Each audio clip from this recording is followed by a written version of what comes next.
ನಾವು ಭಾರತೀಯ ಜನತಾ ಪಕ್ಷವನ್ನು ಸುಳ್ಳಿನ ಸರ್ದಾರ ಅಂತೇಳಿ ನಾವು ಕರೀತಾ ಇದ್ದೆ. ಬರೀ ಅವರು ಸುಳ್ಳಿನ ಸರ್ದಾರ ಅಷ್ಟೇ ಅಲ್ಲ, ಸುಳ್ಳೇ ಅವ್ರ ಮನೆ ದೇವರು ಅಂತ ನಾವೆಲ್ಲ ಕರಿತಾ ಇದ್ದೆ. ಅದಷ್ಟಕ್ಕೆ ಸೀಮಿತ ಆಗಿಲ್ಲ. ಅವರು ಮತಗಳ್ಳತನ ಮಾಡೋದ್ರಲ್ಲೂ ಕೂಡ ನಿಶ್ಚೀಮರು ಅಂತಕ್ಕಂಥದ್ದನ್ನು ಸಾಬೀತು ಮಾಡಿದ್ದಾರೆ. ಮತ ಕದಿಯದೇ ಅವರ ಕಸುಬು.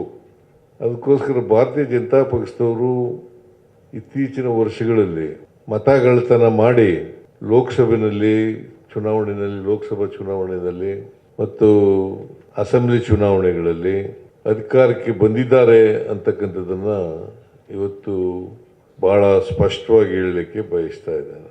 ಕೇಂದ್ರ ಸರ್ಕಾರದಲ್ಲಿರ್ಬೋದು, ಅನೇಕ ರಾಜ್ಯ ಸರ್ಕಾರಗಳಲ್ಲಿರ್ಬೋದು, ಮತಗಳ್ಳತನ ಮಾಡಿನೇ ಅಧಿಕಾರಕ್ಕೆ ಬಂದಿರೋದು. ಇದನ್ನು ನಮ್ಮ ನಾಯಕರಾದಂಥ ಹಾಗೂ ವಿರೋಧ ಪಕ್ಷದ ನಾಯಕರಾದಂಥ ರಾಹುಲ್ ಗಾಂಧಿಯವರು ಬಯಲುಗೊಳಿಸಿದ್ದಾರೆ.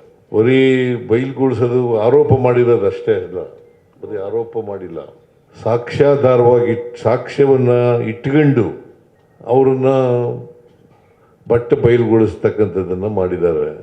ಮಹಾರಾಷ್ಟ್ರದಲ್ಲಿ ಮಾಡಿದ್ರು, ಆಮೇಲೆ ಕರ್ನಾಟಕದಲ್ಲಿ ಮಾಡಿದ್ರು, ಆಮೇಲೆ ಹರಿಯಾಣದಲ್ಲೂ ಕೂಡ ಮಾಡಿದ್ರು. ಈಗ ಇತ್ತೀಚೆಗೆ ನಡೆದಂಥ ಲೋಕಸಭಾ ಬಿಹಾರ್ ಚುನಾವಣೆ, ಅಸೆಂಬ್ಲಿ ಚುನಾವಣೆ, ಅಲ್ಲೂ ಕೂಡ ದಿಲ್ಲಿನಲ್ಲಿ ವೋಟ್ ಮಾಡಿರೋರು ಬಿಹಾರ್ನಲ್ಲಿ ವೋಟ್ ಮಾಡಿದ್ದಾರೆ. ದಿಲ್ಲಿನಲ್ಲಿ ವೋಟ್ ಮಾಡಿರ್ತಕ್ಕಂಥವ್ರು, ಯಾಕಂತಂದರೆ ನಮ್ಮ ಸಂವಿಧಾನ ಹೇಳ್ತದೆ ಒಬ್ರಿಗೆ ಒಂದೇ ಓಟು. ಅನೇಕ ರಾಜ್ಯಗಳಲ್ಲಿ ಮಾಡೋಕ್ಕಾಗಲ್ಲ, ಒಂದು ಓಟಿಗಿಂತ ಜಾಸ್ತಿ ಚಲಾವಣೆ ಚಲಾಯಿಸೋಕ್ಕಾಗಲ್ಲ, ಒಂದು ಓಟ್ ಮಾತ್ರ ಮಾಡಬೇಕು.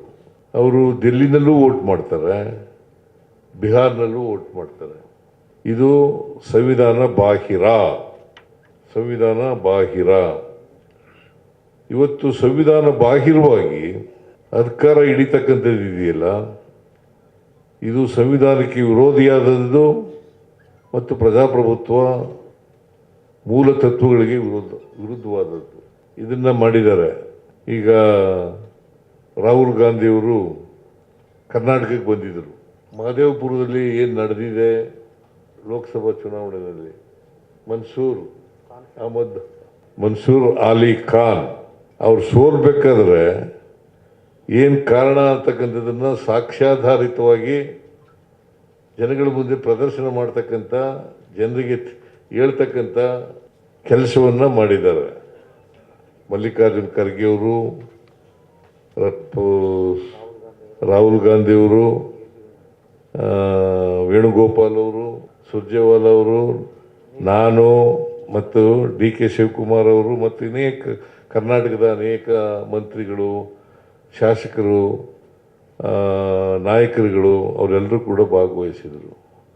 ಲೋಕಸಭಾ ಸದಸ್ಯರು, ರಾಜ್ಯಸಭಾ ಸದಸ್ಯರುಗಳು ಎಲ್ಲರೂ ಕೂಡ ಭಾಗವಹಿಸಿದರು. ಅವ್ರ ಮೂಲಕ ಈ ಜನಗಳ ಮುಂದೆ ಇಡ್ತಕ್ಕಂಥ ಪ್ರಯತ್ನವನ್ನು ಮಾಡಿದ್ರು.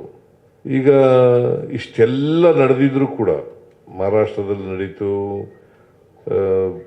ಇದರಲ್ಲಿ ಕರ್ನಾಟಕದಲ್ಲಿ ನಡೀತು, ಆಮೇಲೆ ಹರಿಯಾಣದಲ್ಲಿ ನಡೀತು, ಈಗ ಬಿಹಾರ್ನಲ್ಲೂ ಕೂಡ ನಡೀತಾ ಇದೆ. ಇಷ್ಟೆಲ್ಲ ಆದರೂ ಕೂಡ ಚುನಾವಣಾ ಆಯೋಗದವರು ತನಿಖೆನೂ ಕೂಡ ಮಾಡಲಿಕ್ಕೆ ಹೋಗಿಲ್ಲ. ಅದಕ್ಕೆ ಉತ್ತರನೂ ಕೊಡ್ತಾ ಇಲ್ಲ. ಬೇಜವಾಬ್ದಾರಿಯಿಂದ ಉತ್ತರ ಕೊಟ್ಟರೆ ಅದು ಕೂಡ ಕೊಡ್ತಕ್ಕಂಥದ್ದು ಮಾಡ್ತಾರೆ. ಸಂವಿಧಾನದ ರೀತಿಯಲ್ಲಿ ಅಥವಾ ಪ್ರಜಾಪ್ರಭುತ್ವದ ರೀತಿಯಲ್ಲಿ ಉತ್ತರ ಕೊಡ್ತಕ್ಕಂಥ ಕೆಲಸವನ್ನು ಮಾಡ್ತಕ್ಕಂಥದ್ದು ಇದು ಚುನಾವಣಾ ಆಯೋಗ ಜವಾಬ್ದಾರಿ. ಬಿಕಾಸ್ ಕೇಂದ್ರ ಸರ್ಕಾರ ಇದೆಯಲ್ಲ, ಬಹುಶಃ ಕೇಂದ್ರ ಸರ್ಕಾರ ಚುನಾವಣಾ ಆಯೋಗ ಕೇಂದ್ರ ಸರ್ಕಾರದ ಅಧೀನದಲ್ಲಿ ಕೆಲಸ ಮಾಡ್ತಾ ಇರ್ತಕ್ಕಂಥದ್ದನ್ನು ಅವರು ಹೇಳ್ದಂತೆ ನಡ್ಕೊಳ್ತಕ್ಕಂಥ ಕೆಲಸವನ್ನು ಮಾಡ್ತಾ ಇದೆ ಅಂತೇಳಿ ಭಾಳ ಸ್ಪಷ್ಟವಾಗಿ ಇದರಿಂದ ಗೊತ್ತಾಗ್ತದೆ.